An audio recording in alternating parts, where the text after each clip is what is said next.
জীবনের নতুন অধ্যায় শুরু করেছেন সাবেক স্বরাষ্ট্র প্রতিমন্ত্রী সোহেল তাজ। গত রোববার একটি ফিটনেস সেন্টারে বাগদান সম্পন্ন করেন তিনি।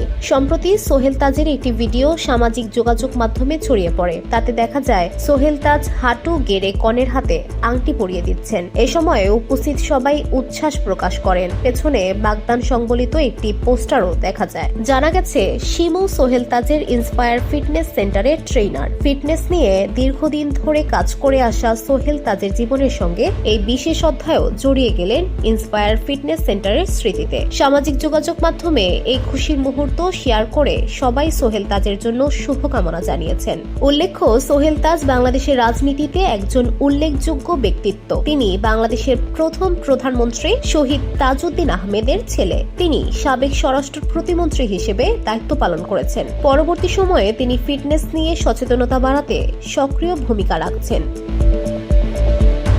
VOD Bangla news desk.